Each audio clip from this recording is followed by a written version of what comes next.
Well, hello, good evening, welcome. How are you doing? I hope everybody's well. Tonight is a little bit of a first. Hello, Periscope. I hope you're all seeing this okay. Hello, Facebook Live. Yes, Facebook Live is now with us. Hello, Facebook Live.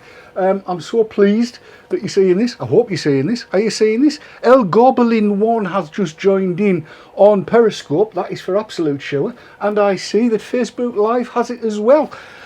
We've got loads and loads of people here tonight. I'm going to have to bring them in one at a time because that is what you do. We will start with Marco van Basten because he's got the screen at the minute. Good evening, Marco. How are you diddling? Hello, I'm alright. I'm just looking on Periscope. Yeah, on my phone. Yeah. You seem as to we're going there. You've scrolled it a bit there, Sunshine. I've what? You've scrolled it. Well, I was looking at your phone. You've scrolled it. No, it's there. Look. There you are. Look at that. Yeah, live on Periscope. Live on Periscope. Watching me, watching you. Knowing me, knowing you. Aha. Aha. And there, the next one in line is Mr. David Kitson of that ilk. I've been to his house, you know. Hello, Dave. Good evening. Good evening. I'm just messing around trying to get all these windows to fit. There's plenty of them, isn't there? There certainly is. This is kind of surreal. Oh my God, that's big. I just changed tabs and there's this huge picture of Marco, which I was just not prepared for. Well, it's really weird. It is absolutely really weird. Sputs40's just joined in on Periscope, by the way. I'll just announce that. We have 10 people watching live on Periscope. I've got no idea what's happening on Facebook, but we're there. I should point out for the benefit of everybody that might need to know these things, although why on earth you would need to know them, I don't know. But Facebook and Periscope are quicker than YouTube to get what we're doing. So if you're watching on Facebook or Periscope and your connection drops, watch us on YouTube or come to our website and you'll pick up where you left off. It's kind of how it goes. What do you make of that, Dave? Still moving windows about. Yeah, it is. The timing difference is quite staggering, actually, isn't it, between the different platforms? Stunning, utterly stunning is the word. It's very, very quick on Facebook, very, very quick on Periscope, and not quite so quick on YouTube and our website because our website uses YouTube. But never mind, I think the quality is good, which is great. We probably need to introduce the invalid as well. Have a little cough, Matt. He's feeling poorly bad in bed with a shawl on and both feet in one sock, aren't you? Yeah. Also, I have no fucking idea what I'm supposed to be looking now. Really? I've got so many things in front of me. I see Dave there, I see Dave there, and I see me there, and oh, good God. I know, it's mind-blowing, isn't it? My head hurts. I'm just not going to look. I think that's the easiest way, is just not to look. Aye, Super 7 VVC's just joined on Periscope as well, which is all good. So hello to everybody on Periscope. Now, Matt did say he was going to follow the chat, if you like, on Periscope. He's yeah, going to be... I've got it open. You've got it there, have you? Yeah, it's there. It's there. I've done it too. I've got Periscope and Facebook and YouTube. Right, I'd just like to point out the Anna Lourdes, why you're only watching one. Come on, you can watch them all. The word of advice, though, is, and I've got to say this, for God's sake, don't have audio on all of them. Otherwise, it'll be terrible, terrible. Otherwise, it'll be terrible, terrible. Otherwise, it'll be terrible, terrible. Otherwise, it'll be terrible, terrible. Otherwise, it'll be terrible, terrible. It just goes on and on forever and a day.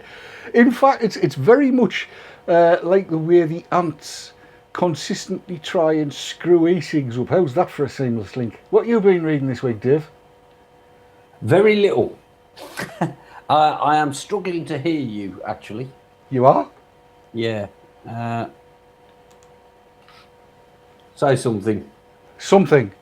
It's a little bit better now, I think. There you go. Okay. I know a good audiologist. Look, on the left-hand side of the screen, if you're all watching on Periscope, and we can actually use Periscope as live feedback. We can, which is quite clever. You will see that there are some topics for discussion there. The first one being smoking and e-cigarettes are not allowed in taxis and PHVs at any time. Licensed vehicles must display no smoking signs.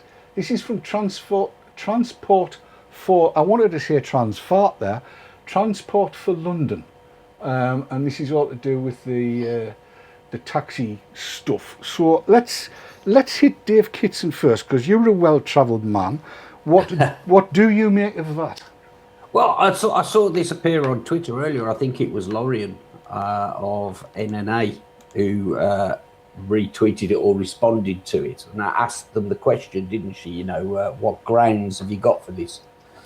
And they did eventually retort, didn't they, with something about the 2006 No Smoking Act being based on that. And of course, then everybody went on to point out, but that doesn't cover e-cigs. Would you like to see the whole thread? Because I can bring it up. There it is. Yes. Whether I'll see it is another matter. If you're watching Periscope, it's there. It's Dick Puddlecoat comes in with, and your justification for including e-cigs is. Fergus Mason goes, fine, I'll get an Uber then. And we all know Fergus. Read it for yourselves, because apparently I'm not allowed to say fuck you live. Sarah, another NNA person, comes in with, why have you included e-cigarettes? PHE disagree. Uber it is then. Dick Puddlecoat, back again. Get back to me tomorrow, maybe when you have your bullshit story straight. Transport, I cannot say transport, it has to come out transfart. Transfart for London. No smoking does not cover vaping. This is what Lorian says. The Smoke Free Act does not cover vaping. PHE, RCP, CRUK advised not to ban. Why are you?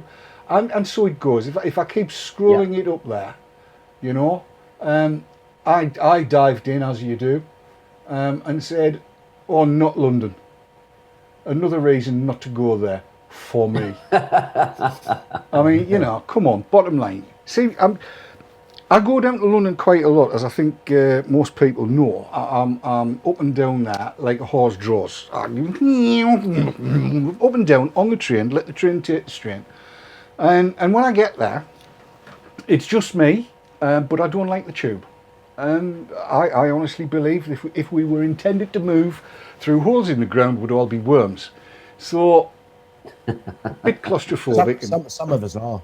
Well, yeah, maybe so. I like the tube. It's convenient. Well, there you go. It's only convenient, I think, if you know how to use it. And with the best will in the world, I might be clever in some things, but when it comes to catching bloody trains, no. And aside from which, I'm only going to say King's Cross, I was there, that's it. So I get a taxi. And if I'm going to get a taxi, I do not want to be told I can't vape, because by the time I've got off the train, where I'm stealthing, and we may be looking at a device that's going to be very useful for that during the course of this show, if I get off the train, I want to blow a few clouds, and I don't want somebody going, oi, Gav, you can't do that in here, because our new people have decided that you can't do it, son. You just can't do it. It's more my job's worth, innit? What do you make of it? Go on. Matt, you were there. You talk London. I talk London, do I? Oh, I thought I talk Welsh. Well, Welsh London, innit? Is that different? Well, yeah, apparently. There's more sheep involved. There's more sheep in London. Yeah. I'm going to veer the topic a little bit. There's a taxi firm in Bridgend, right? And you know you're not supposed to smoke in your place of work, of which a taxi does qualify, yes? Yes. There's a taxi on the other side, it's got written on it, Smokey Joe.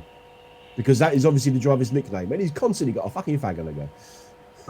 That seems fair enough. What do you make of it, Dave, as a well-travelled person? I think, right, okay. I mean, you made a comment there. You were saying you don't want to be told that you can't vape in a taxi, and that's fair enough, right? Personally, I'm quite happy to be told I can't vape in a taxi, so long as it's the taxi owner's decision. I don't see what the fuck it's got to do with Transport for London, to be quite honest with you. I mean, if the guy doesn't want you to vape in the back of his cab, then it's his business, it's his cab, his rules, yeah? Well, yes, and it gives you the opportunity as well to be able to say something along the lines of, is it all right if I use my e-cig, mate? And if he says no, keep on going down the road until you get one, yeah? Exactly. But, you know, I mean, I think, you know, just like with a bar or any other place that the public might end up in, I think it should be down to the proprietor to make the decision, because, you know, they make a commercial decision, don't they? I don't I just don't see what it. Okay, TfL, they kind of have a responsibility to reinforce the smoking laws. Yeah. Okay, you could argue about how sort of how keenly they should be wanting to do that, but they've got a legitimate case to do it because it's the law. But to first of all include e-cigs is wrong. That's a decision that the cab owner should be making, and to then sort of try and blame it on the 2006 anti-smoking bill is, well, that's just dishonest, isn't it? Well, the fact of the matter is, you are absolutely, totally and utterly correct. That's exactly what they did try to do, and it says it here, right at the very top of the screen there now. It says the ban derives from the Health Act 2006. And even though Dick Puddlecoat pointed out that it's not covered in the Health Act 2006, what we get is rules and regs, mate. TfL grants your licence on various conditions. If you don't like it, move. I don't think he understood that this had nothing whatever to do with anybody that was driving a taxi at that point. And let's be honest. The monkey that does Twitter probably didn't. I mean, he perhaps should have gone and found out rather than improvise. But yeah. Well, Sarah in the next tweet did actually bring it up, and she said this affects customers too. They should be able to justify any restrictions. Lollylubes steamed in. With vaping is not smoking. There is no smoke or tobacco. It's vapor steam. What rules and regs exactly? And then he points to a YouTube video, which I'm not going to go to, and then another one, and then another one. And then he comes back with rules and regs. There for a reason, Sam. Lollylubes, by the way, if you're watching. Mr. Man is a girl. She's a lady. She has bumps in her jumper. She's not a blurk. She can't piss on a hail bale on the back of the taxi. And then Sarah quite rightly went in with, yes, someone charging an e-cig battery with an iPhone charger, your point is.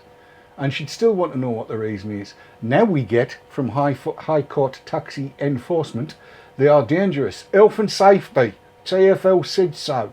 Yeah, and then we've got a link off to Sky. And then Lollylubes is asked again, what rules exactly state that vaping is not allowed in taxis? Then we've got that bloody stupid picture of some daft sod who's put a bare battery in his pocket and it's gone pazookie. As they do. And then Dick Puddlecoat, again, quite rightly asks, do they have a regulation banning phones? And then he comes back with, if you can't follow simple rules, you shouldn't be driving. He still hasn't worked out that this is customers. It's customers that are taking him to task. It's not the bloody drivers. And then with not the same thing, covering what rules and regs and all of this kind of crap. I mean, dear God Almighty. So he came up with this from Helen Chapman, who's the general manager of taxi and private hire for Transport for London, who says, and I'm imagining that she's going to be quite a posh bird, we have also been asked to clarify the position regarding electronic cigarettes. The Transport for London no smoking policy includes e-cigarettes and vape sticks, which have been prohibited on all rail, underground and bus services. This has also been extended to include taxi and private hire services. Now, here's me question. Is Uber a private hire service? Does anybody know? Dave? There was a recent ruling, wasn't there? And I think it is classified as such. I'm not 100% mind. I might have to learn how to walk. There was that thing, wasn't there, about zero contracts and minimum wages and that sort of thing. Yes, there was. Yes. So I'm reading through the rest of this because this thread has grown and grown and grown since I looked at it before the show. And what we're getting from Mr. High Court Taxi Enforcement, which is quite clever in many ways. They are banned all bus, rail, underground, taxi and minicabs, etc. if you don't like it, don't use public transport. Buy your own car transport. I have only really one phrase to say to him, and I just hope my grandsons aren't listening because it's a really, really bad example to give to them. But Mr. High Court Taxi Info, fuck you. I'm not driving to London. The hell's all this about? Twat. Have a rant, Dave. Go on, have a rant. What can you say that you haven't already said? I mean, yeah, I mean, these people, they believe what they read, don't they? That's the problem. You know, that a discussion can quickly sort of descend to photographs of exploding batteries. It tells you everything about where they're getting their information from. It's the Daily fucking Mail, isn't it? Correct. Ah, well, now, do we really want to start on the Daily Mail and the crap that they've been peddling this week? Did we ever finish? Yeah, exactly. I mean, we can continue. It wouldn't be starting, would it?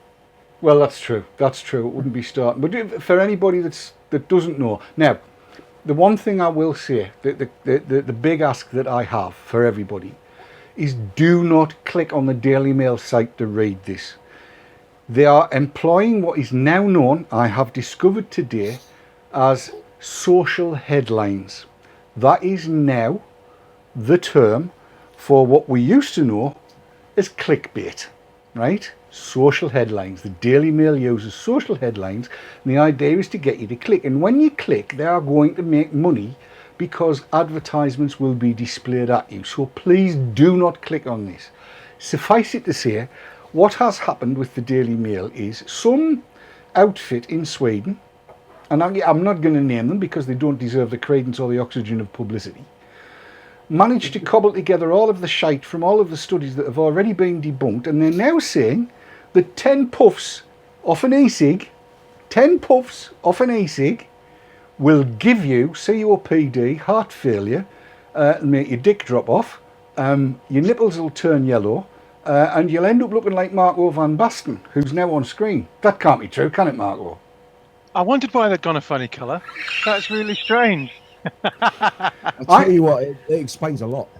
It does. I'm just looking at that said story because I've got all the links up here on top monitor, and I had a little look earlier on. I've just been reading through it. Yeah, 10 puffs increases your heart risk disease, and they may even make smokers less likely to quit. Well, the last time I had a bloody cigarette was the 18th of February 2012. So not that you're counting. Not that you're counting at all. No, because obviously this comes up time and time again. That, you know, apparently e-cigs don't help people quit lit tobacco and, you know, convert to vaping.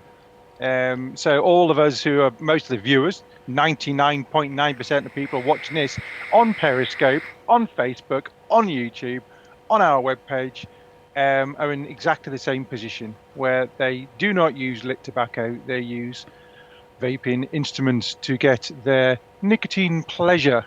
Vaping So instruments? they're talking a load of bollocks, basically. They're talking bollocks, these people. Too right they are. Too right they are.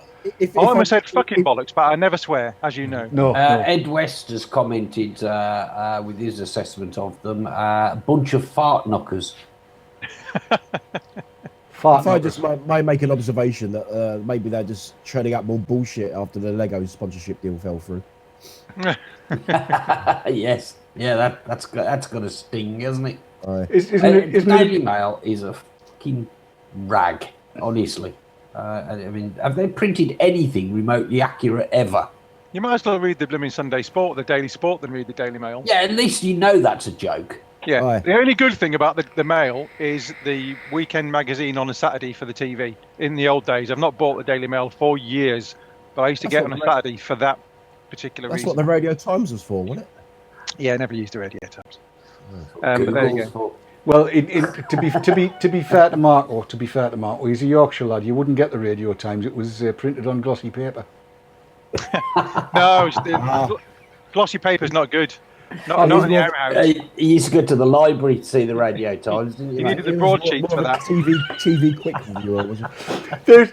There is a reason that the Daily Mail's called a shit sheet. Yeah. It's basically because you can get 16 squares of toilet roll size sheets out of one. Or you used to be able to at any rate. It's not even as absorbent as it used to be. No, far from it. Far from it.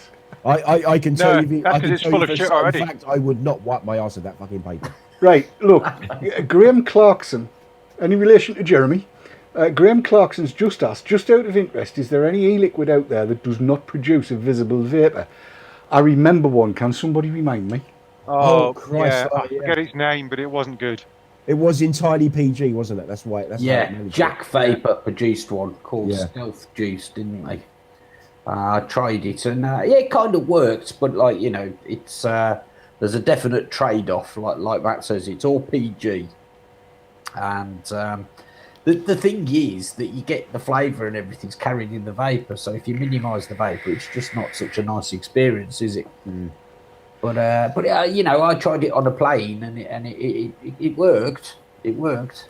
Well, if we're going to be talking stealthing, shall we have a look at a device that might actually appeal to the new potential switchers, somebody that's just coming to them for the first time for a number of different reasons? And shall we do it live? What do you reckon? Yeah, Yeah, if it's what I think it is, then yes, because I'm seriously considering ordering one of these. Right, in which case I shall try and remember to press the right buttons in the right order, go there to that one, and then press button number 3. And are you three lads all watching this on Periscope so you can see pretty much in real time what I'm doing? watching it on several things. I will watching point it on out. Periscope. I will point out that Facebook is appearing before Periscope on my setup. Yes, I have in the same.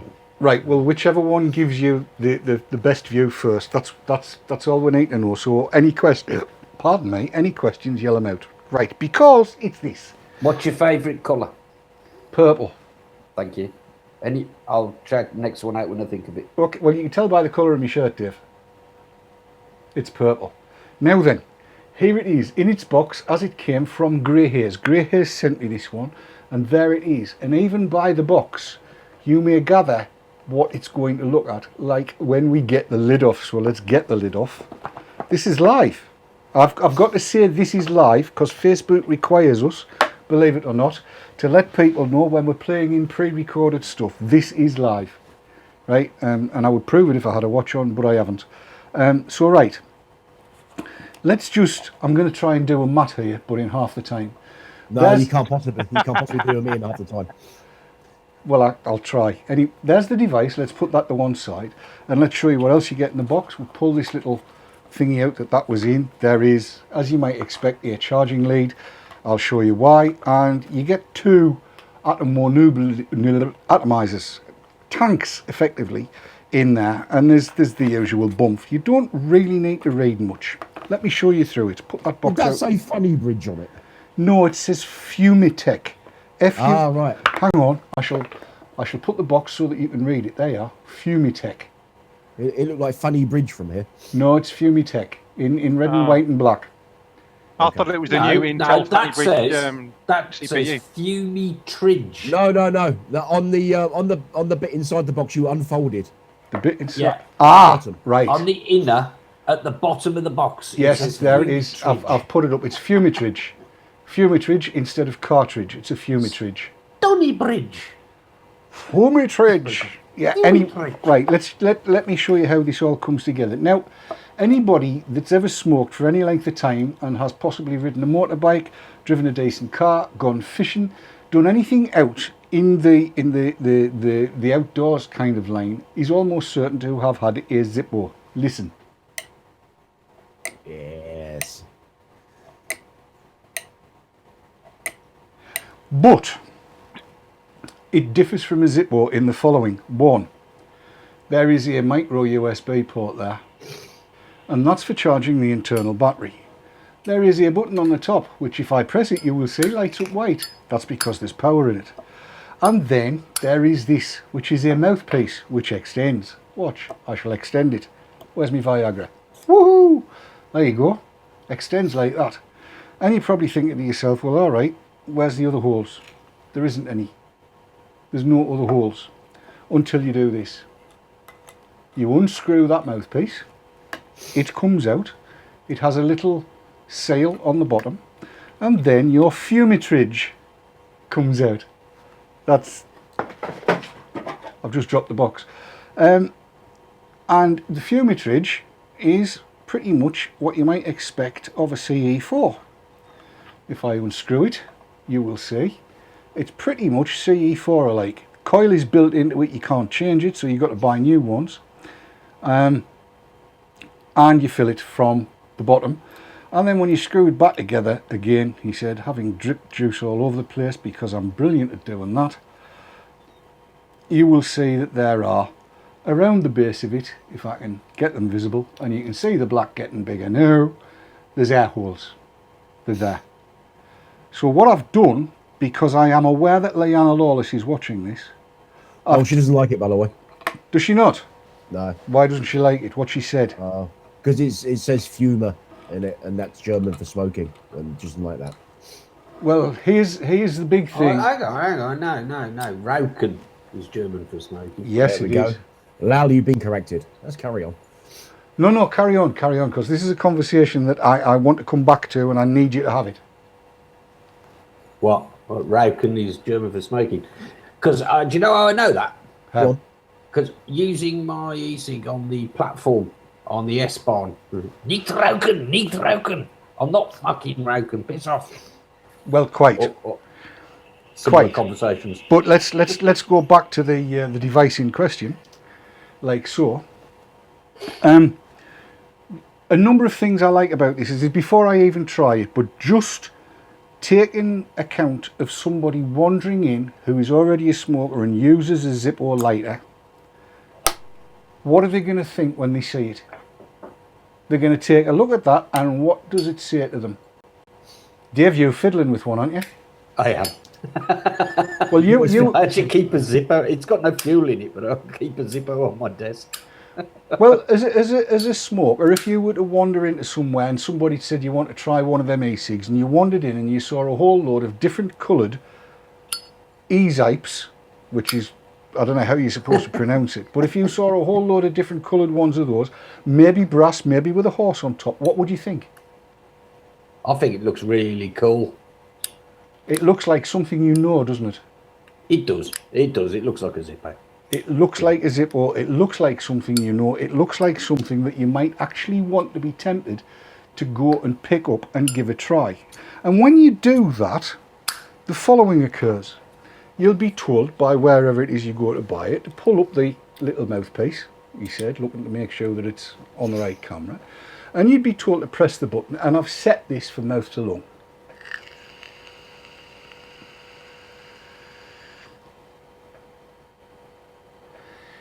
Not the greatest amount of vapour you've ever seen in your life, but I'm here to tell you that's got 36 milligram in it.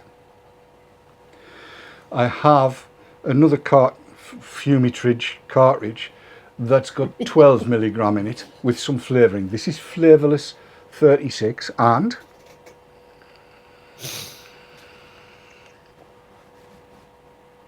takes you back a bit, doesn't it, Dave? It does, doesn't it? But the fact of the matter is, if I was sitting on a train down to that there London, or in the back of one of these cabs where apparently you can't use e-cigs, I could probably get away with using this, because there is no rule to say that you can't just sit and play with your Zippo, because they're not going to know that it's not a Zippo. Also, that's not an e-cig, that's an e-lighter. It's an e-lighter, yes. Yeah. Absolutely. Exactly right. But yeah, I mean, it's a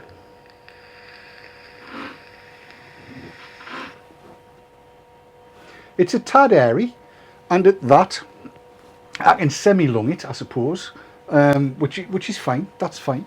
But by the same token, without doing the Irish waterfall, there you go. Now to sea, and with decent 18 milligram, I reckon that would probably do. I want to share that with the group and get your thoughts. We'll start with Matt, because he's front and centre at the minute. I want one. Okay. Put it out bluntly, I want one. I think that's great. I've got one problem with it, and that is the because I have fiddled with one. and one of them. It does take a little bit of effort to get the mouthpiece pulled up, doesn't it? You have to get your fingernails in there. If you've got no fingernails, you've got a problem. It's true. Aye. It's not the most grippable piece. So what I would like to see is some spring-loaded mechanism, so you can flip it open and then press a button. It goes ping.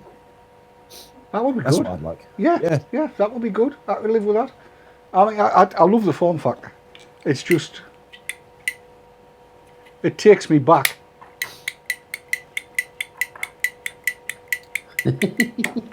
What's your thinking, Dave? Yeah, I'm in for one. Definitely, I think I'm going to get one. I think travelling, football matches, just walking the bloody dog when you don't want to lug something heavy around with you. You want something you can just drop in your pocket. Yeah, I'm having one, I reckon. Good. Marco? I'll just unmute myself. Yeah, they're quite dinky. I mean, we saw them at Vapor Expo, didn't we? We did. Yeah, and quite a dinky little thing. But like you there, I'd be flicking it all the time. Well, I did have a little collection of Zippos in days gone past. What about the e-cig, Marco? Would you be flicking that as well? Yes, Dave. Oh. Any excuse. How much juice does it hold? 2 mil. Yeah, so it's good for 10 minutes then. So I'd probably put something a bit stronger than 6 milligram in though. But yes, nice little dinky device. Well, yeah, you say that, but I think I've left it in my coat pocket. You know that little Tesla stealth thing? Oh, yeah. That's got a tiny little tank and a battery that lasts about an hour of use if you're lucky. I think it's still in my coat pocket, unfortunately, so I can't show it to you.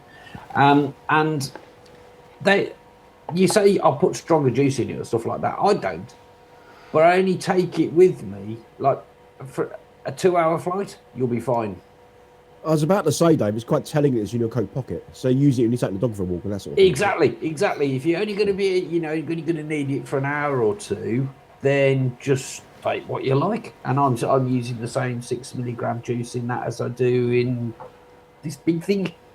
Yeah. And it's but yeah, I mean, you wouldn't go out for a day shopping with it or anything like that. In fact, what I tend to do actually is I'll take this thing with me in the car and then the little thing just in the coat pocket.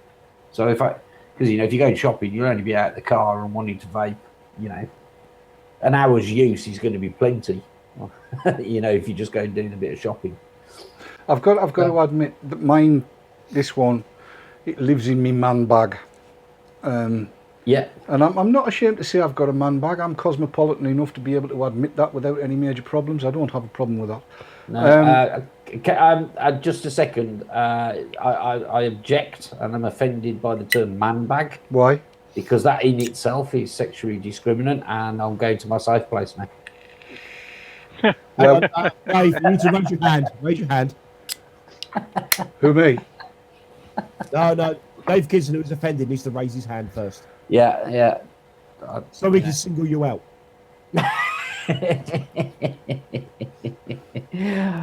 As you know, I've had a man bag for many, many, many years. There's absolutely not. I'm sorry, I just got sidetracked. Leanna Lawless has just typed something into our website chat. Oh, Jesus Christ, no, I didn't want to read that. No, I'm not going there. For one reason, I don't know what Rube Days means.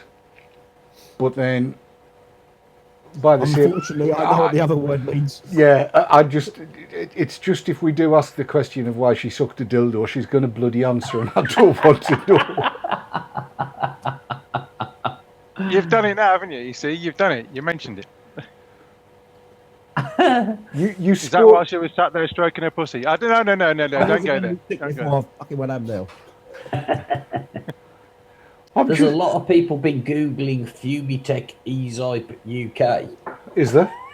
Apparently, yes. Oh, what are they saying? They're doing what I'm doing, try and find somewhere that sells them. Grey Hairs. Yeah, found it. Yeah. Grey Hairs has them. I know Grey Hairs has them. 40 squids. You know what? I seem to remember Taz promising me one of them. He never did. Give me a ring. So I'm going to buy one. Taz, if you're watching. I think he follows me, so you never know. Yeah. If he follows VTTV, he might have picked it up on Periscope. I want to say a big thank you to everybody that's watching on Periscope, because they're still there. The ones that started the show are still there, so that's good. Only 12 of you, though. Come on, get them tweets out. Yeah, get the tweets out. Share it. Share it. Share it. Share it. Don't Share give it. Share it. yourselves. Share Share it. the love. Should I? I have noticed. I'll go full screen for this bit. Yes. I have. No, that's not full screen, David. You silly boy. That's full screen. There you go. I have noticed, because I've been watching an awful lot of Periscope to try and find out how to make it work properly. And it is something that I really enjoy. But I have noticed that people play little bits of video and very often ask for folks to share. Now, if you're watching on Periscope, there's a little down at the bottom, and depending on whether you're using iOS or Android, you swipe left or right or up or down. It's one of them, whichever one, and you'll see a little share box. It would be great if you used that. Also, this is the other thing that I never really realised, but apparently they're quite important. If you tap my face, or Matt's face, which is there. I was about to say, by the way, it's very disconcerting when I see me on the screen and pink hearts flying up. You're getting pink hearts, are you? Yeah, you are in a minute as well, mate. Oh, great, lovely. Yeah, Hearts. that's me. Great stuff. That's because I'm doing that. Hang on a minute, you'll have to do that again, Mark. Oh, I didn't have your full screen, sorry mate. Yeah, it's because I'm doing that. You see, You look very practiced in that action. it's very easy. Just tap it with your finger, Dave. Oh, right. Who told you that? Dear Your me. missus? I haven't got a touch-sensitive screen there. I haven't got a touch sensitive misses. Does she know? Oh dear. There's That's not what she told me. somebody's going to be in trouble tonight, I'm telling you. I'm ill, she can't do anything. Yeah, well, there is that. Man flu is a terrible thing. No, the reason I've mentioned this is because apparently VTTV's always been about advocacy. It's always been about spreading the word. It's always been about trying to do the right thing and trying to keep e-cigs as widely available as they possibly can.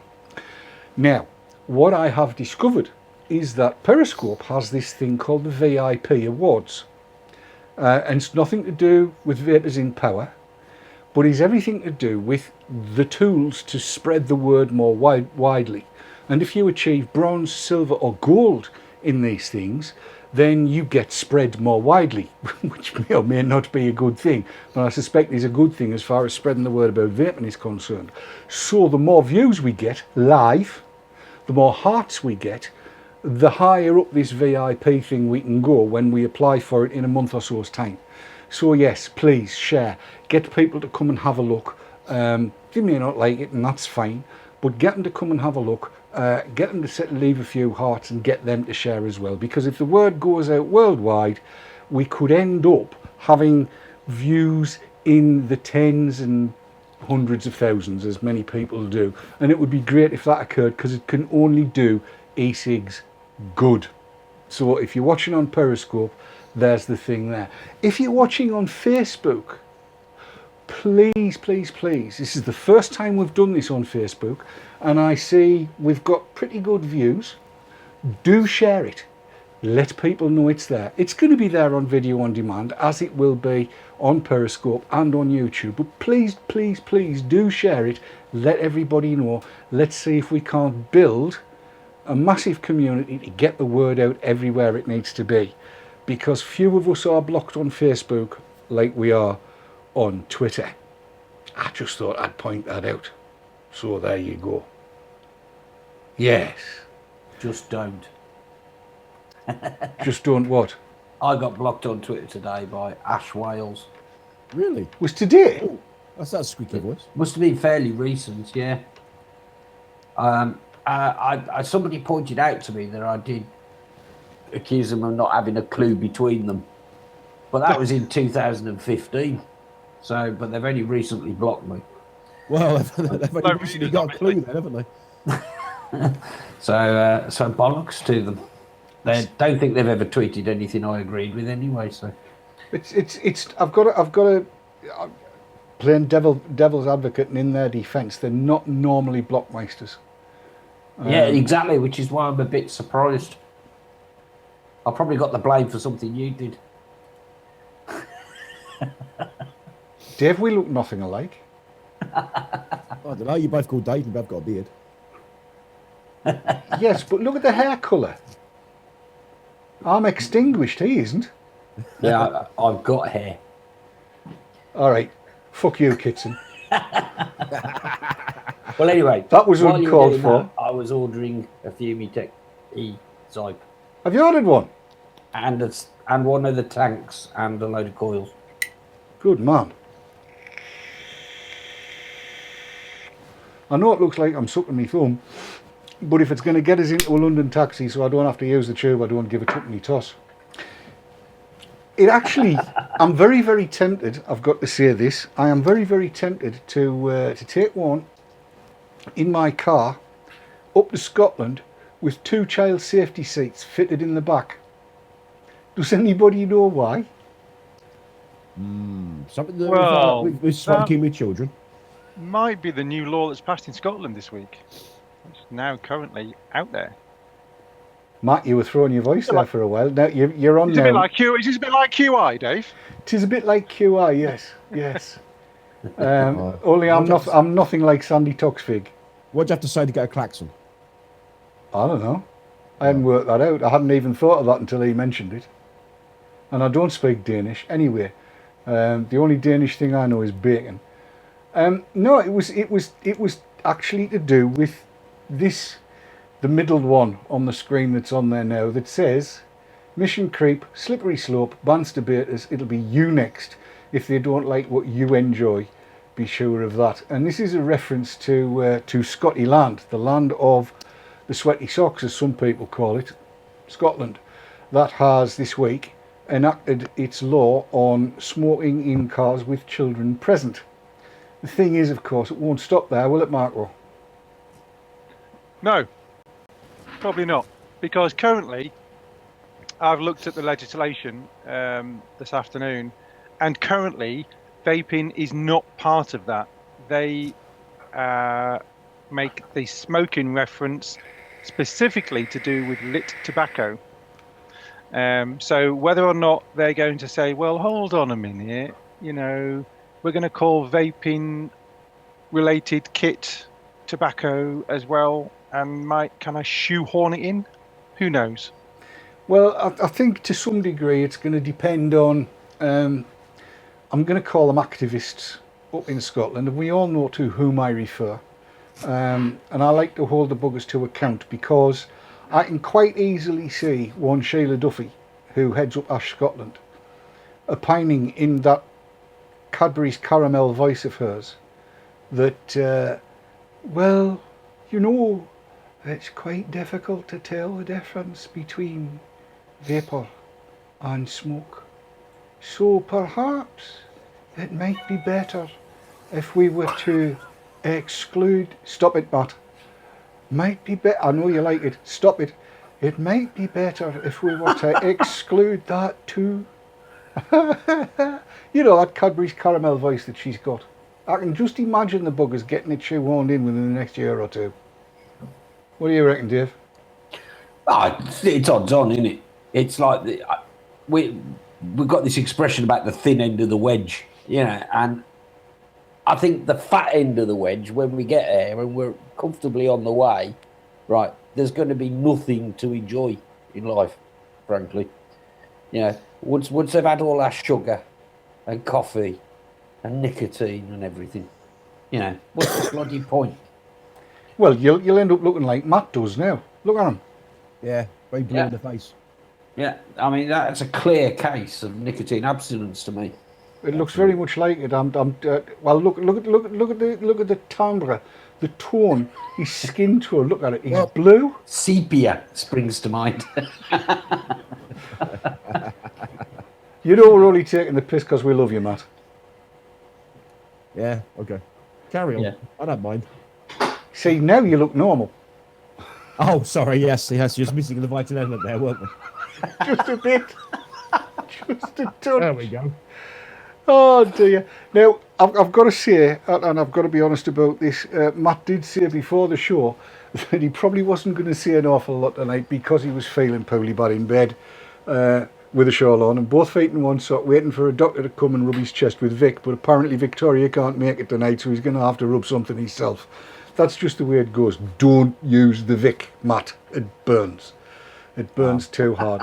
But the other day, before he was properly bad, he sat down with a piece of kit that Marco is going to need a box of tissues for. He absolutely is going to need a box of tissues for this.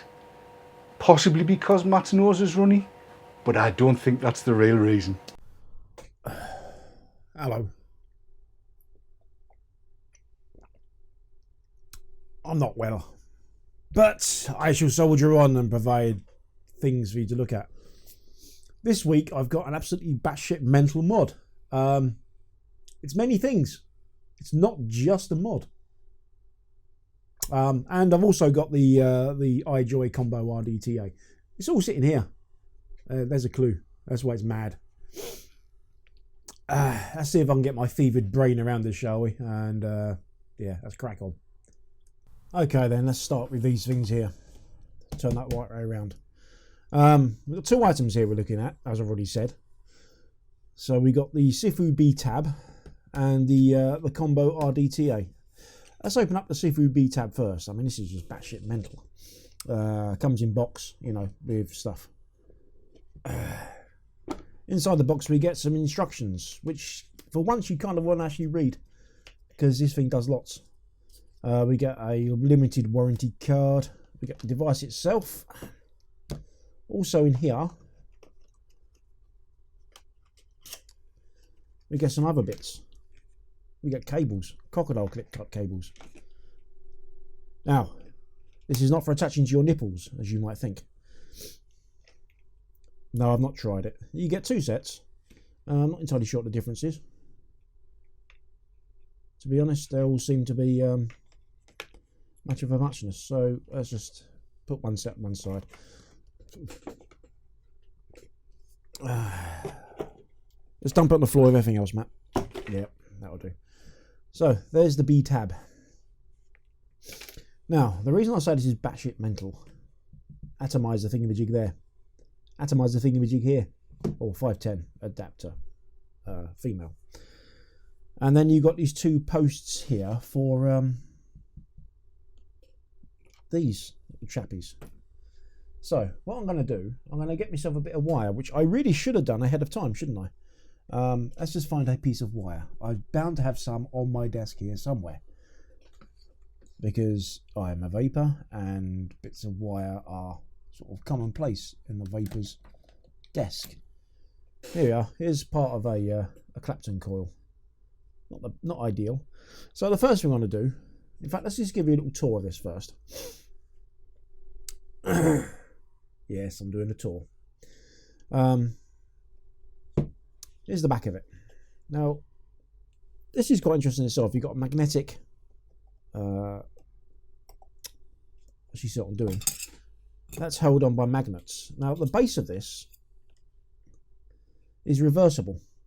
So this is the what's normally on the inside of it, and turn some light on, a pretty good idea. So that's normally what's on the inside, and it's got this sort of non-slip pad. So what you do, so this is the normal back, you flip it round like so, and then you pop it there, and it's, I wouldn't say it's immovable, but there's more resistance there. But for now, let's get ourselves a battery in there.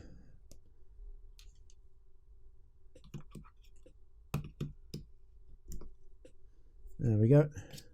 I'm going to stick it on this way, so we're going to do it like this. So 3 clicks on, or 5 clicks on. Hey, don't moan at me, I'm not well.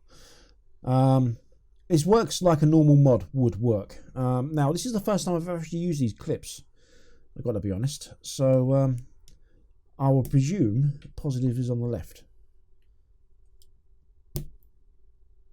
Okay, let's get a bit of wire.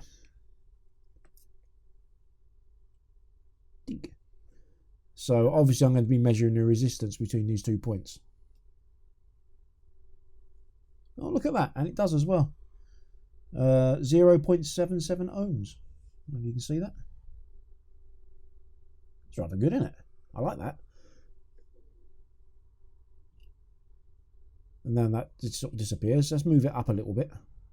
Should increase the resistance. 0.69. Seems to be sorting itself out. 83, 80, 83. 0.83. And if I move it closer together, it should lessen. There we are. 0.37, it says. Nice. So, here's where the fun stuff happens. If I just get myself an atomizer.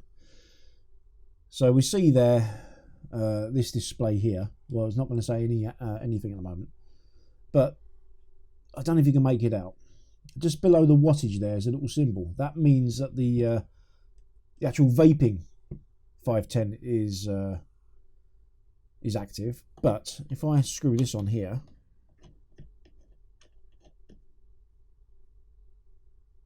like so, you can see it's got a picture of a coil underneath the wattage symbol. That shows me that the tester is active. So I can adjust the wattage as you normally would. So let's just say 40 watts. And that will fire. And I can vape from it if I like. See?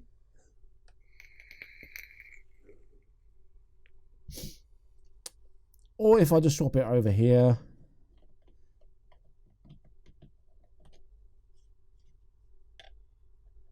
Put it on the end there.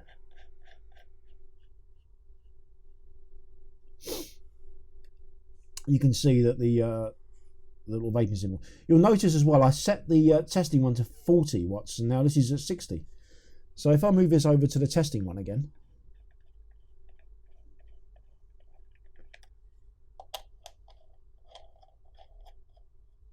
that changes to 40. So it remembers what your settings are per 510 atomizer. So if I just pop this on the top here, it will now go to 60 watts. There we go. And I can vape it as per normal. This does do all the other little tricks and stuff you would expect to do. It does do temperature control. It does do, yeah, it does your main temperature controls. It does your nichrome, your well, you know, the stainless steel. I'm not well. I am not well. So thinking isn't really my forte at the minute. See, I'm sniffly. Do excuse me. I'll do this bit off camera though. Dear. Right. So yeah. It will do your temperature control, so it will do your stainless steel, it will do your titanium, and so on and so forth. You've got memory profiles in there and what have you. It's a nice. I like it because it's different. Not necessarily the reasons I like something, but yeah, it just piqued my interest. Simply because I've never seen anything like it before. Let's just wipe some of that juice off there. Apparently I use a bit of a leaky atomizer. But it works. It does what it says on the tin. Apparently it will go up to 80 watts. On a single battery, I wouldn't suggest you do that. Not a good idea. Or was it 75? Let's check. Oh, 70. Okay then. It goes up to 70 watts, not 80 or 75. Matt, you're talking out of your ass. You can have both things. You can have an atomizer on each side, and you can switch between them by nefarious button combinations. So you can do that. Although whether you would want to walk around with a, yeah, because that's just not going to work, is it? But it's an interesting idea, and I think they've done it because why not? You know. But yeah, it does the usual things you expect from temperature control box. It's firmware upgradable as well, apparently, though I haven't seen anything on the UD website showing me that. But yeah, it's got a mode on there. I'm not going to go for the menus because that's a bit dull. So let's have a look now at this combo RDTA. Now, there's kind of a reason that I've put both of these together, because they're both multifunctional. The combo RDTA then. This is as it comes. I have been using this, and I've been using it for about a fortnight now, or maybe longer, 3 weeks perhaps. I don't remember. I'm ill. I keep telling you. So here it is. This is a 6.5 milliliter tank, or so I'm told. So the website tells me anyway. And on here I have the velocity style deck. There we go. Nothing particularly remarkable about that, you might say. However, it comes with all these other little bits and bobs as well. You have a different style of deck for your more chunkier wires, which I've not used. You have a different top cap, which will facilitate the use of a 510 drip tip, as opposed to this almighty great exhaust pipe that comes with a standard. You get a spare glass tank, you get a baggie full of bits, and you get a 510 tip as well. Baggie full of bits. You'll get in there a baffle. So if you want to use single coil mode, you get spare O-rings, you get a spare positive pole, which is nice. You get a couple of pre-made clapson coils. Is that clapsons? I don't know if they're fused or whatever they are, staples, I don't bloody know. You get two, count them, 2 screwdrivers, if I can get them out of here.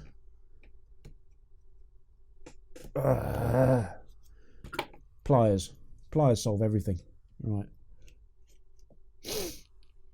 You get the black handle screwdriver, and in the deepest recesses of the box you get a blue handled screwdriver. And last but not least, you get a pre-made coil, which I have not used. Doesn't appear to be collapsed or anything like that. It appears to be solid stainless steel or canful, I do not know, with a massive amount of cotton hanging out the bottom. Look at that. Now, obviously, you can quite easily rebuild this. In fact, there'll be no issues in doing that at all, by the looks of it.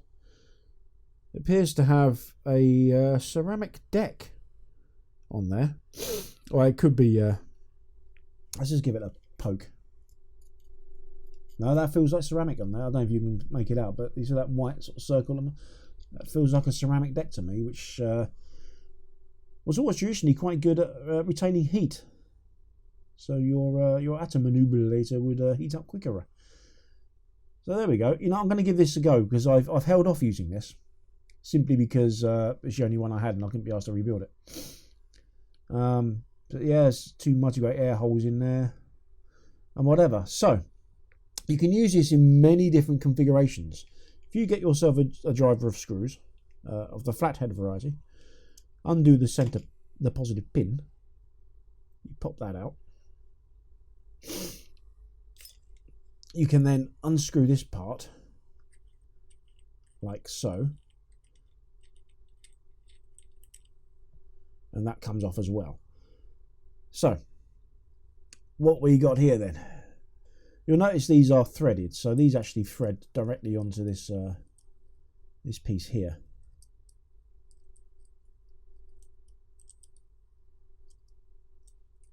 It's a bit tricky, but it does, trust me on this, it does thread on. So it does all that. Excuse me, or I'll just clear my nose a bit. Right, okay, so you can set this up in many different formats. You can have it as a tank atomizer. You can have it as a dripper, if the mood was to take your fancy. So all you got to do is just pop this bit off here. I think this is how it's done, because I've not actually used it in dripper mode.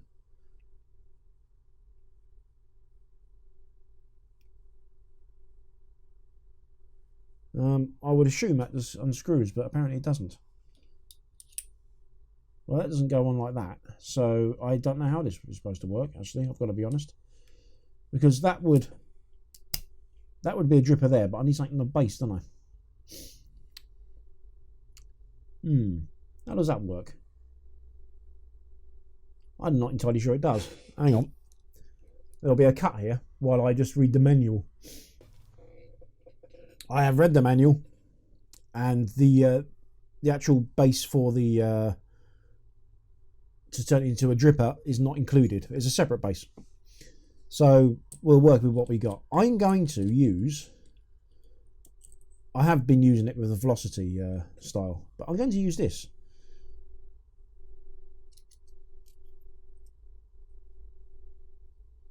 I don't know if I can do it this way round. Probably not, because I'm just defying physics. Oh no, maybe I can. Hang on. Cool. Right.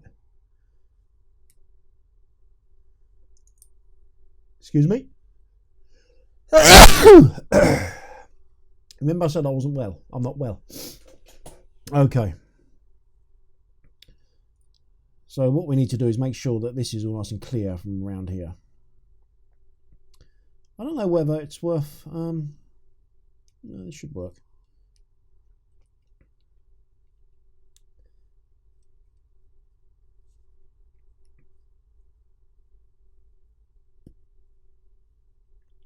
Screw that on there and then that on there. We've got a filling hole at the side in case you missed it. I'm going to make sure that's clear of any cotton, because we kind of need that to fill the thing up. There we go. Let's get the 510 pin back in there.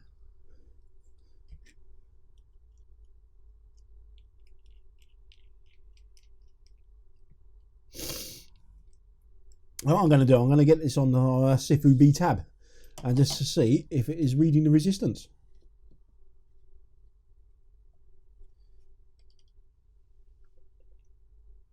It is not.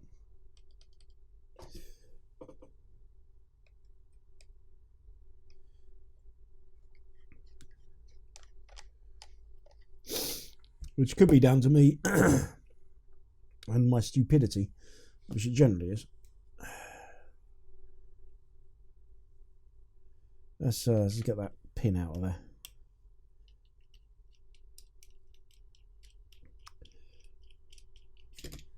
Probably need to put that bit on last, really. This bit here, I mean.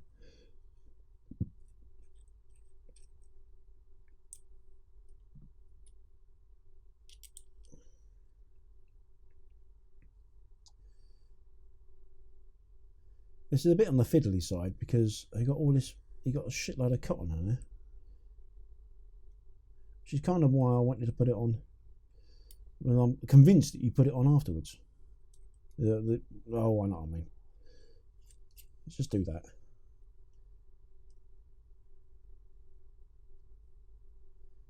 I don't think it's making good contact.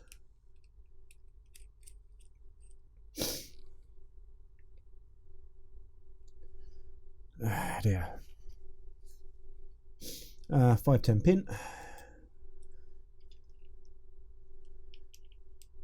You know, I've not had to muck around with 510 pins for a long old time. You know, the more things change, the more they stay the same, don't they? Right, let's just pop this on here. There we are. It's reading at 0.28 ohms. Good, good, good. So what I need to do is juice this little puppy up. What am I going to use? I ask myself.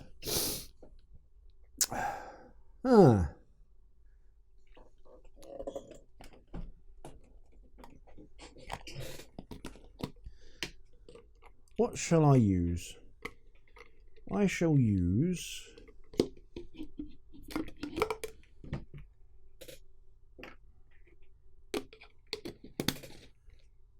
Do I actually have one open or not, or have I used it all already? I don't know.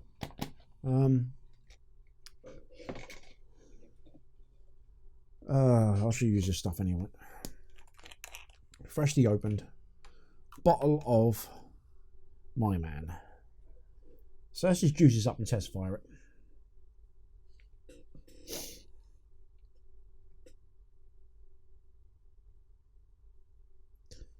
I'll fill it up later on off camera because I can't be asked to do that sort of thing.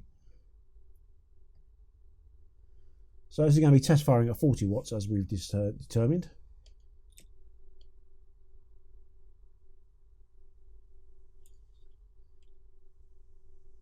That appears to be working, does it not? Very nice. Okay then, so let's cut to me vaping on this thing, shall we? So there we go then. You've seen me put this batteries in this and have a quick play around the functions. I filled this tank up. So that's vapor. I've got it set to 70 watts.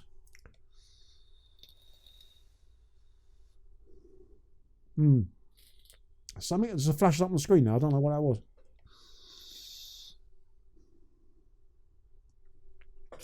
No idea. It seems to work alright, doesn't it? This is the pre-made coil that comes with it. You can buy pre-made coils for this if you don't want to muck about with stuff. I've been using it for a couple of weeks now with the Velocity deck with just one coil in, and it's been serving me very, very well. Much like the V-God tank you saw me do a couple of weeks ago. It's a bottom feeding device like Genesis of old, and it just wicks up for the cotton. And this wicks fine, no problems with it. It does leak, though. If you leave this lying on its side, expect a puddle. Expect it to be incontinent. I have to say, I'm quite impressed with these pre-made coils. My throat can just about handle it. I'm tempted to turn it down a little bit because, as I've mentioned at length in this video, I'm not particularly well. It's quite amazing that I'm even talking. I'm just being very well lubricated by Fisto here. Or Ram Man. Rob, if you're watching, cheers for that.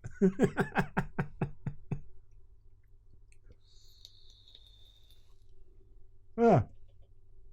So, as the tank goes, I'm a bit miffed that the dripper part doesn't come included. That would be nice, but there is another one that I'm going to be looking at maybe next week that does have that, but I shan't go into any more detail right now.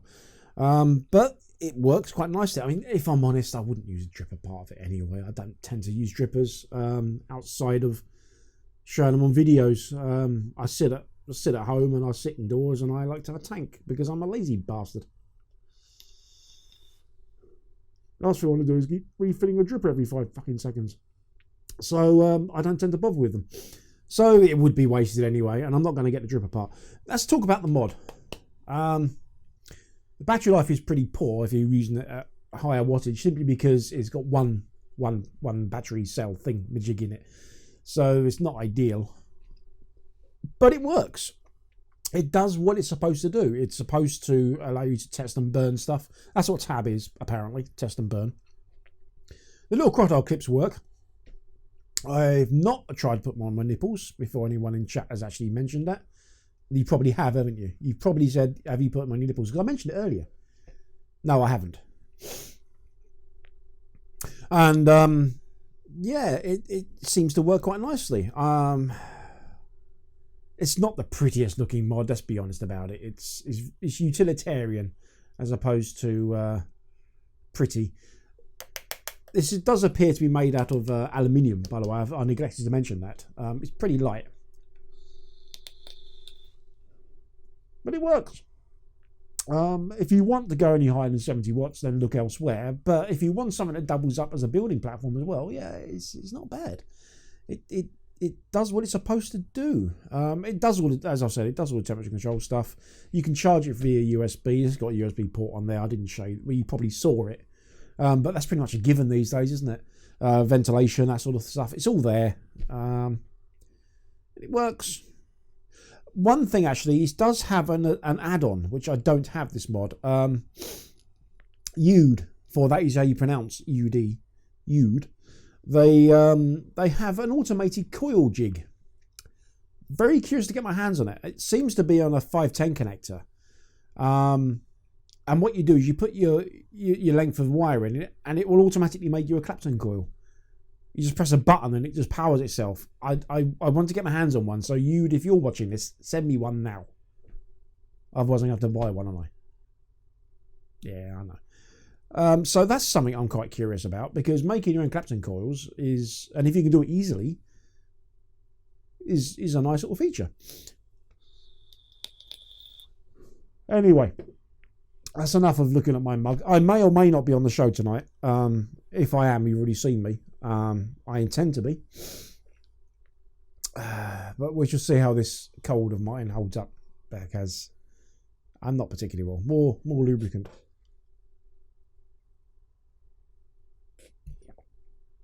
That's fucking cold. Yeah. Right, okay. Right, back to the studio. Ta-ra. There he is. Are you on the show tonight, Matt? No, I'm not here. You're not here, are you not? You don't remember I got shot, didn't I? No, you didn't. No, you didn't. Yes. You seem. I was going to say. I wanted to say you seem a little bit better since you recorded that, but you don't. No. Work was fun today. Fucking hell, why did I go in? Yes. So, just a daft question. I assume you paid good money for that piece of kit.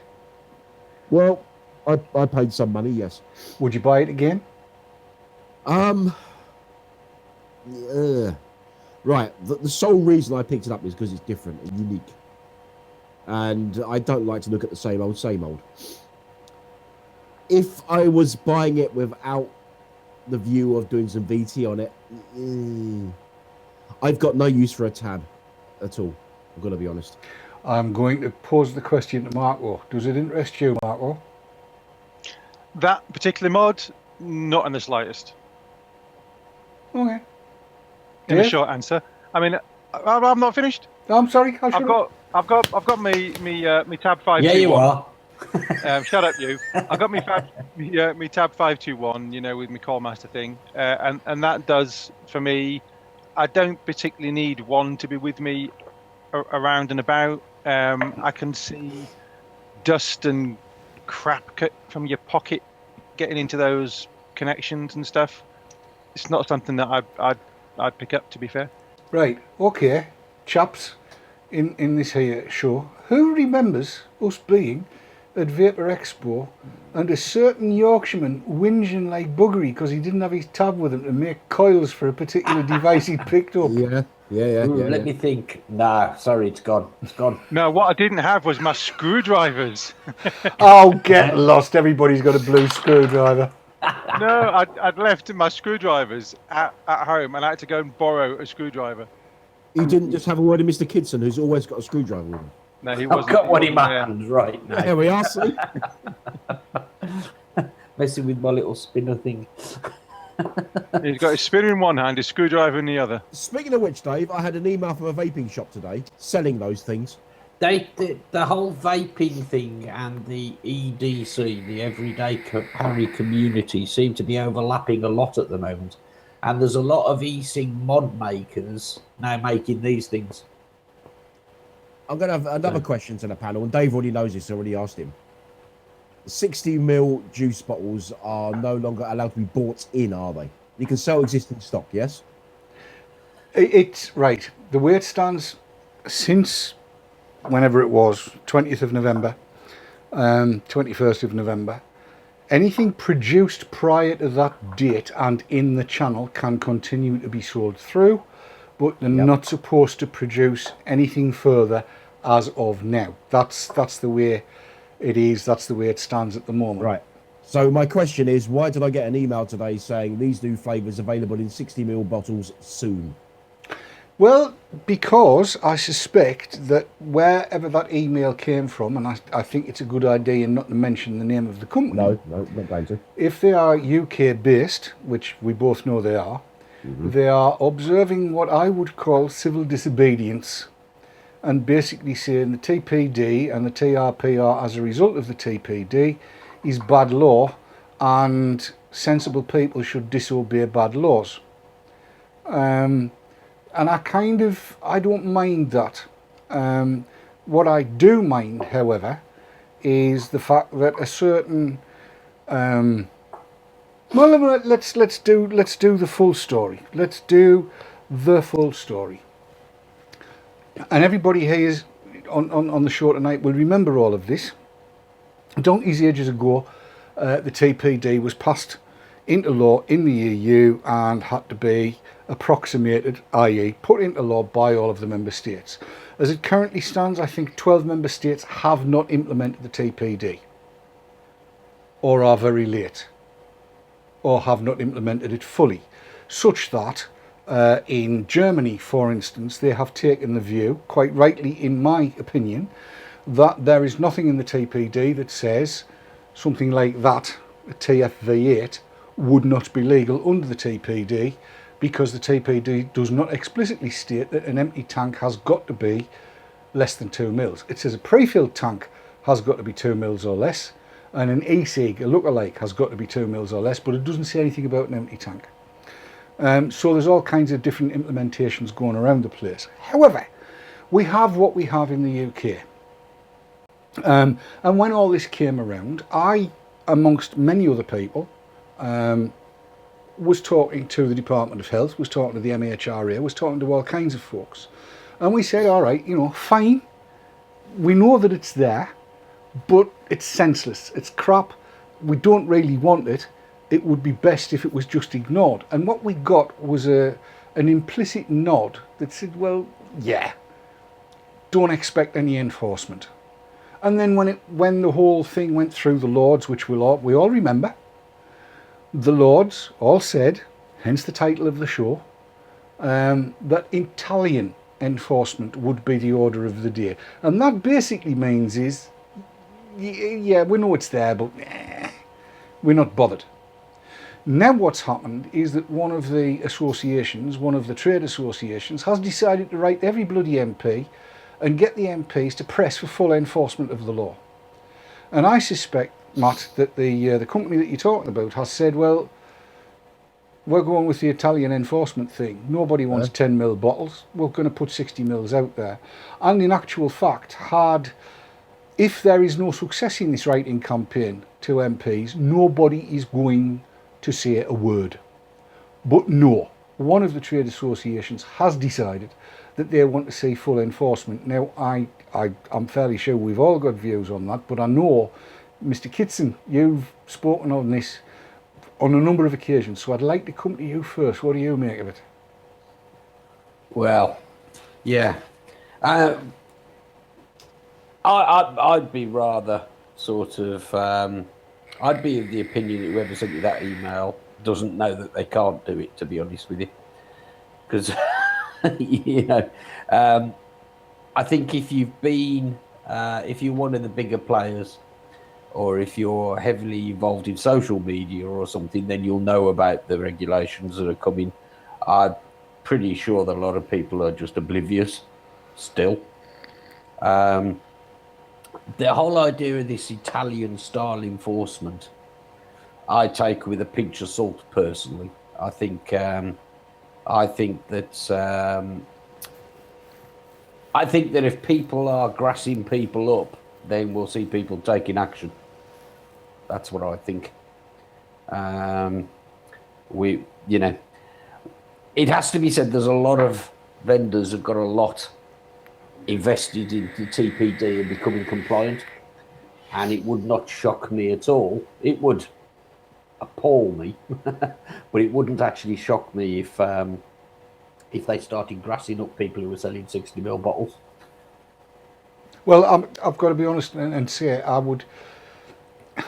I fully expect. I mean, there was cases of this, we know, going back years and years and years, when the CLP and chip compliance on labels. There was a certain vendor who decided to have a Twitter shitfest, really, on vendors who they thought, I'm trying so hard not to identify them here, were not doing it the right way, and she wanted to see them go out. I've given it away now. They wanted to see the other businesses going out of business because they weren't doing it right, and they were. I don't get this. I mean, I do not know of anybody in the vapor business at all who agrees with the TPD. I don't know anybody. Nobody's turned around and said, actually, I think the TPD is a good idea, or we think the TPD is a good idea. They've all said it's a barrel load of shite, which it is. And it needs getting shot off. You see, okay, there aren't that many people jumping around saying, I think it's a good idea, although we did have one on stage with us at Vapor Expo, if you remember. Yes, I remember very well. And we had a couple more say it to us privately. And we're aware of some large distribution organisations who got smart and got in early when they saw the writing on the wall with the TPD, and have cornered themselves a nice big slice of the market in compliant juices. Aye.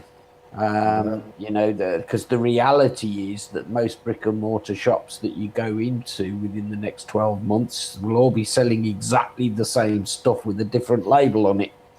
And it's coming from these distribution companies who will, you know, perhaps they're not naive enough to stand up and say it in front of a room full of vapors and publicise the fact that they like what the TPD has done for their business.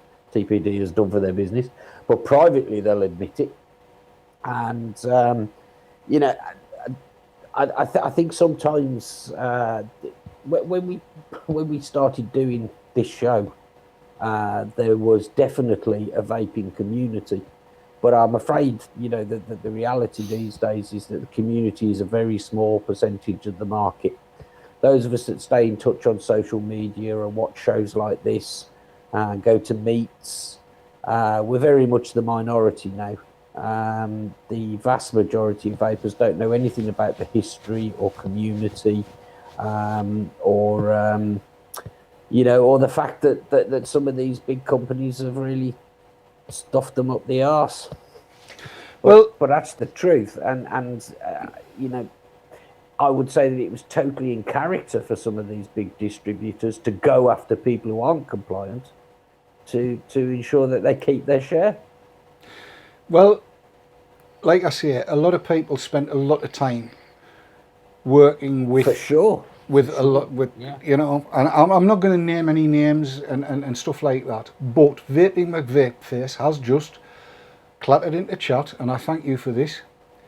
Lord Pryor of Brampton, who is a Minister of Health, said, I certainly hope that enforcement will be more Italian than traditionally British, if I may put it that way. And Viscount Ridley said, I'm most grateful to my noble friend, the Minister, for the very different tone in his response from that of his predecessor when we first debated this matter some 2 years ago in this room, and for his unequivocal statement that it is a good thing for smokers to take up vaping. I was also encouraged to hear him make the point, and I will press him on it. And I think as we go forward, that although the directive prevents advertising, it does not prevent public information campaigns to get the point across to smokers. With that, and with the promise of Italian light-style implementation, I beg to move. Now, I need to make this point, and I need to make this point unequivocally. People worked hard to get this Italian style, as in don't expect any enforcement, so that vapers out there would not feel marginalised, stigmatised and criminalised for buying things that were not overtly TPD compliant. That was the whole idea. The idea was that somebody new to the game could go into a vape store or online and buy something that was going to work for them. If that meant 24 milligram juice or 36 milligram juice, that would be fine, and there would be no jail sentences, no fines, no nothing. I did, I'll freely admit, fully expect that there would be some bastards out there who, in order to get a competitive advantage, would be bringing trading standards and saying, hey, do you not know that Matt Gurish is flogging 60ml bottles, how? Or something along those lines. And those people, frankly, if they were to do that, well, they deserve a kicking, in my view. because that's not the way to do things. That shows that you don't care about the vapour. That's my view. But I would like to hear other members of the team's view, whether or not they agree with that. I will say this much: it cost me personally a lot of time and money to make sure that that Italian enforcement went through. That's all I'm going to say. Matt's got the screen, so let's see what Matt's got to say. Well, what Matt's got to say is that I will actually buy. I will personally buy from any vendor that is selling larger than 10ml bottles come the doomsday date. Marco? Because I will support them. Marco? You're muted, Mark. I know I was muted. I was just trying to get my mouse across to unmute. Yeah, I'm with Matt on this as well. If we're going to have any sort of enforcement, then the Italian style is a hell of a lot better. And I know that a lot of companies have spent a shitload of money to get TPD compliant, so they don't want the regulations to go because they've already spent the money. So it's a kind of a double-edged sword. You know, nobody really wants any regulation of that kind of type. Obviously, there's certain things that we do want and we do need, but for the most of it, we don't need or we don't want what is being thrust upon us. So if there are going to be vendors out there that will sell in higher than 10ml bottles, then that's where my quids are going to go. Mr. Kitson. Absolutely right. You know, I've made no secret of the fact at all that if the legitimate market doesn't supply what I want, I'm going to get it from the black market. And if I can do that from within the UK at sensible prices with some recourse, if I've got a complaint about what I've bought, then all the better. But I do think that just picking up really on the point that Matt made, you know, there are a lot of really good vendors out there who are part and remain part of this community. And whilst obviously all businesses have to make a profit and make money, they do actually have the interests of vapors at heart, but not all of them. So I would encourage people to know where the juice is coming from, because it's going to be a lot fewer places than it is today when this whole thing comes into force next May. It really is the case that there'll be a handful of places actually manufacturing juice, and then lots of people rebranding the bottles. And if you've been to Vapor Expo or any of the big shows, you know, this is not a secret. These guys are there telling you how they'll deliver it to your door with your logo on it. You could call it what you want, but it's basically a formula that everybody's using. So I would actually encourage people to understand where the juice is coming from, find out what the standpoint of the supplier and the distributors actually is on this, and choose your vendors accordingly. And as Matt says, if somebody's offering a 60ml bottle, that's a bloody big step in the right direction, isn't it? That'll be a big factor. Well, yes, absolutely. I mean, right. Graham Clarkson has said, surely having the liquids tested and approved is a good thing, as it will shut the mouths of the we don't know what's in it brigade. No, it won't. No, it won't. It just won't. Understand this. Please understand this. It doesn't matter how squeaky clean you are. Those who would oppose e-cigs will continue to oppose e-cigs. We all know what the science is. We've all seen it. God knows we've covered it enough on VTTV. We've covered it 1,000 times, and we know bullshit when we see it.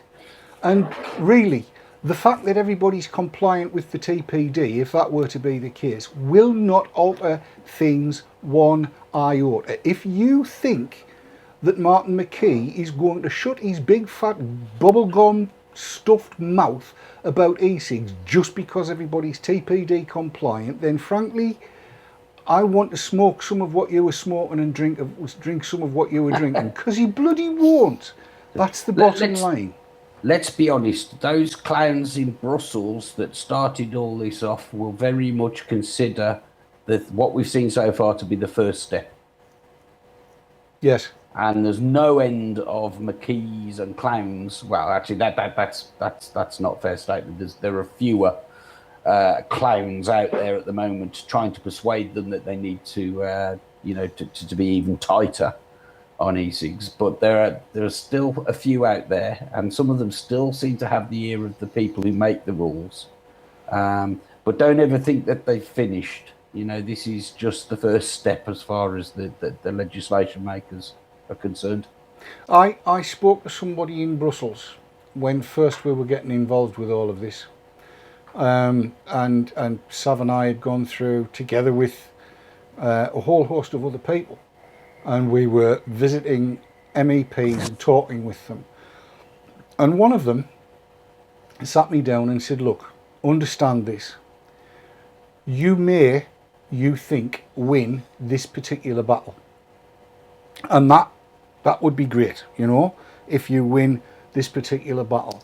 But the fact of the matter is, these folks are so well funded and so ideologically opposed to everything that you hold dear that they will never stop.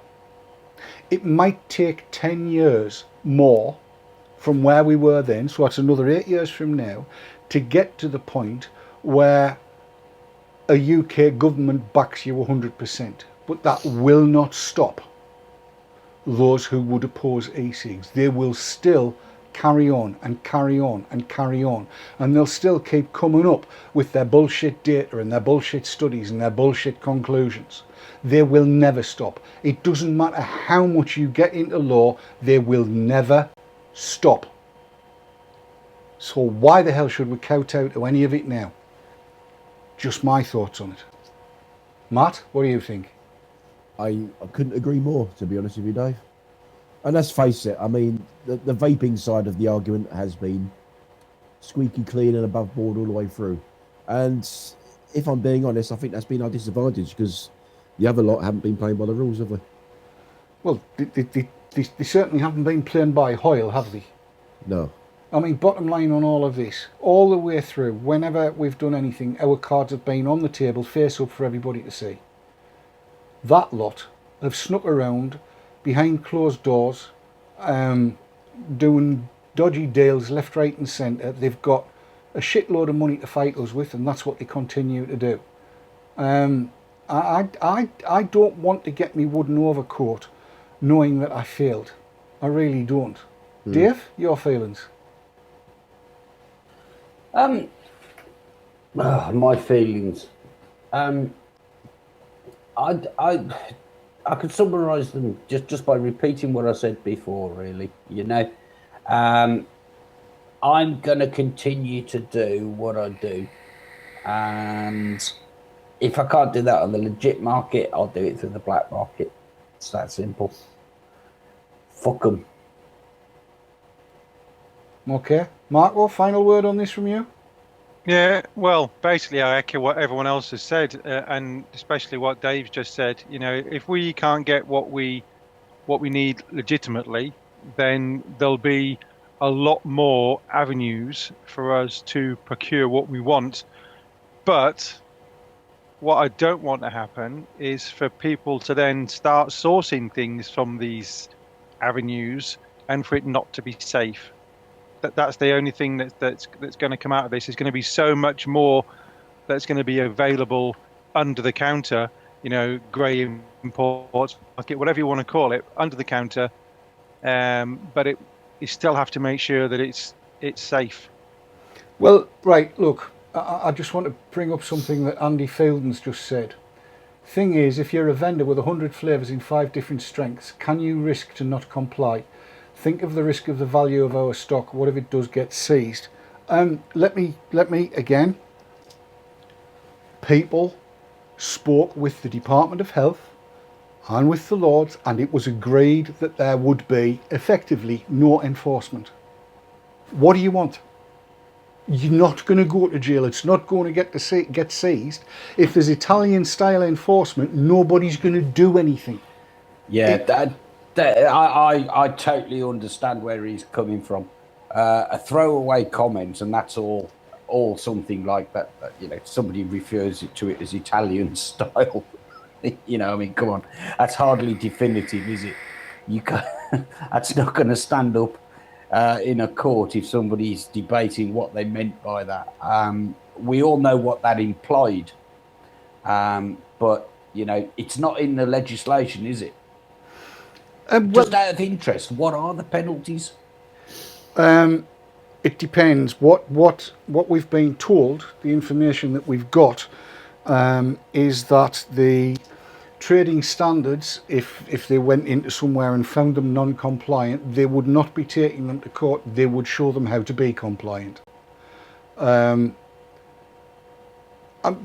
bear in mind that full compliance is not required until May anyway. So there's not, you know what I'm saying, that there'd not be an awful lot that would need to be done. They could go in and say, well, yes, okay, this is non-compliant, this is non-compliant, this is non-compliant. You've got to have sold all of that by May the 20th of 2017, and thereafter you can only hold compliant stock. I don't, for the life of me, I can't understand why there was a call to MPs to press for people to stop selling non-compliant stock now. Why would they want trading standards to go there? I know non-compliant stock is supposed to be notified as non-compliant, but the gateway is broken. They can't be compliant or non-compliant in terms of notification because the bloody gateway is broken. They can't get stuff through.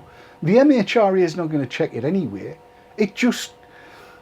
I'm taking it a little bit personally, I've got to be honest. I am taking it a little bit personally because I've invested a lot of time and effort into making sure that people weren't going to get taken to bloody court. I've spent a lot of time talking to the right people. I'm not alone. There's a lot of people have spent a lot of time making sure nobody was going to lose their business or get taken to court. And I just think this request for strict enforcement of the law, I feel as though somebody's just come and actually punched me in the nose. And I don't like it. I'm sorry. Everybody's gone quiet now. Well, yeah, I mean, I totally understand where you're coming from. A lot of people did try very hard, but the reality of the situation is that all we've really got is a throwaway remark in the Lords. That's the only thing that's been published to people. So I totally understand a small vendor's reluctance to stick their neck on the chopping block. I get it. You've got to feed your kids and pay your mortgage. It's a big call. I get the... Look, I'm not saying that people should not be compliant, and I think this has been misunderstood. I'm not saying that I'm advising or I would like every business to be flogging 120ml bottles or litre bottles of juice or 40ml tanks or anything like that. That's not what I'm saying. What I am saying is I find it very strange that any organisation would think it was the right thing to do to go and call, basically to try and set the hounds loose on people, especially at this stage, when folks are looking to get in as much as they can so that they can continue to do what they need to do and perhaps help friends out. And this is the important part. What are smokers going to do? Smokers that need 24mg and higher, or higher than 18mg, let's just put it that way. What are they going to do? If you don't know anybody that's got some of that stuff, they're not going to switch. It's counterproductive. And why ask to let loose the dogs of war on people that are catering for folks that need what they're offering? I'd far rather go into a vape store in my local environments, in Durham, in Sunderland, in Washington, in Newcastle, in Middlesbrough, wherever, and walk in and get some 24mg or 36mg and know that I was getting it from somebody I trusted, rather than have to order from an outfit I've never heard of in a part of the world that's outside Europe and just not know what was coming. That I just don't see the point in asking for draconian enforcement of regulations that actually serve no sensible purpose. It bugs me. As I say, I mean, it makes sense if your primary interest is not actually in how good vaping is as a thing, if your primary interest is to make as much money as you can, and your ability to achieve compliance becomes basically a commercial differentiator and a competitive advantage, then I mean, I don't know, maybe I'm I don't know what the word is I'm looking for, but to me that would be for somebody who is only interested in profit. And we cannot deny that the people who have entered the market in the last 3 years or so, that's what they're in it for, the vast majority of them. This is a way of enforcing that. Well, I did see earlier on in chat it was said that there'll be all-out war come June. I really hope that's not the case. I think this action is ill-advised. I think it's a smack in the face for people that have been trying to do the best for vapers and those who are yet to become vapers. I'm very, very disappointed by it, more than a lot of people would know. And I'm actually taking it quite personally. I really just don't like it at all. I don't think it's necessary, and it goes against what we've been working for 5 years. Nah. It's one of those things that kind of makes you want to just take your ball and go home. As childish as that may sound. Anyway, I've had my say on it. I don't think I've got much more to say. I don't know how many people agree with this. You're really just typifying. I think you're summing up a way a lot of us would feel. Some people are making money out of vaping. Some of us have put an absolute fortune into trying to preserve vaping. And that's the thing. And just to go back to the point I made earlier, there are people out there who do care. I know we've got several vendors in our chat room tonight, and they've been listening to us and following the community, for want of a better word, for a long time. These people are not the people I'm talking about, but there are some people who this is just a business. This is just a business, and we need to be mindful of that. And to my mind, I'd rather support the sort of people, the small vendors who care about the community, than the people who are in it just for the profit. That's always been my view. Yes, I would agree with you 100%. On an item of good news, and I do need to share this with everybody, and my big thanks go out to Brian Coe, who got onto this when I was unable so to do. He's inquired of the MHRA, and they have confirmed that what we've been saying here for quite a while is if an RDA is sold in kit format, it doesn't need to be notified. It doesn't break any laws. A rebuildable dripping atomizer sold in kit format is exactly that, and it's not going to break any laws. Doesn't need to be notified. It's fine. It just hasn't got to be assembled. If you can vape it when you buy it, then it has to be notified. And that means putting some juice into it. If it's not vapable when you buy it, it's a kit of parts and it's not notified. Brian Coe's had this confirmed by the MHRA, and I want to say a big thank you to Brian for doing that. As I say, I didn't have the opportunity to do it. I've been busy on other things. So there you are. That's all good. Anybody got anything else to add? Because my brain is becoming somewhat addled at the moment. Anybody? I'm conscious of the time, Dave, because we do have that limitation on Facebook, don't we? We do. So now it's 10:15. Then we have gone over a little bit. We have a tad. We have a tad. So shall we say the nights and bye-byes? Yeah. I think that'd be wise. Let's do that. Right, we'll start with you then, Dave, because you've got focus. Good night. Bye-bye. You talk too much. You just told me we were running out of time. That's true. Marco? Yes, you can say it's next week. Monday night, 8:30 on Periscope, Facebook, and on YouTube. Yes, 3 different ways of watching, and we'll be here with all sorts of what have you and general unruliness. Yeah. Goodbye. Matt? Ta-ta.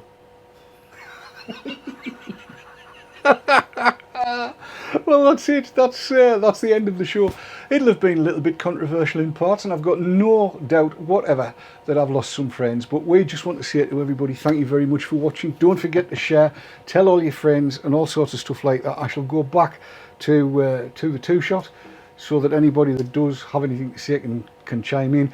But from all of us here, thank you so much for watching. We'll hope that we'll see you next Monday night, whether it's on Periscope, Facebook, or Twitter. It'll all be good.